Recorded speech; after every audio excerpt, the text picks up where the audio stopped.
কাঠালিয়ায় press ক্লাবের উদ্যোগে শীতার্তদের মাঝে কম্বল বিতরণ। মোহাম্মদ মাসুম বিল্লাহ, ঝালকাঠি জেলা প্রতিনিধি। এর রিপোর্টে দেখুন বিস্তারিত।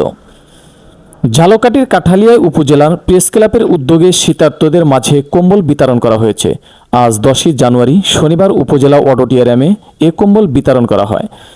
কাঠালিয়া উপজেলার নির্বাহী অফিসার মোহাম্মদ মকবুল হোসেন প্রধান অতিথি হিসেবে শীতার্ত মানুষের হাতে এ কম্বল তুলে দেন। উপজেলার প্রত্যন্ত অঞ্চলের শীতার্ত প্রায় 200 নারী ও পুরুষের মাঝে এ কম্বল বিতরণ করা হয়। প্রেস ক্লাবের সভাপতি মোহাম্মদ মাসুদুল আলম এর সভাপতিত্বে অনুষ্ঠানে উপস্থিত ছিলেন প্রেস ক্লাবের সহ সভাপতি মোহাম্মদ ফয়সাল আহমেদ মিঠু, সাধারণ সম্পাদক মোহাম্মদ শহীদুল আলম, যুগ্ম সাধারণ সম্পাদক HM নাসির উদ্দিন, দপ্তর ও ICT সম্পাদক মাসুম বিল্লাহ জুয়েল, ক্রীড়া ও সাংস্কৃতিক সম্পাদক মোহাম্মদ খায়রুল আমিন সগির, প্রচার সম্পাদক মোহাম্মদ মাসুম বিল্লাহ, নির্বাহী সদস্য মোহাম্মদ আহমদুল্লাহ রবিউল, মোহাম্মদ জাহিদুল ইসলাম, সদস্য মোহাম্মদ সিরাজুল ইসলাম রনি, মোহাম্মদ সাইফুল ইসলাম সহ ক্লাবের সকল সদস্যরা এ সময় উপস্থিত ছিলেন।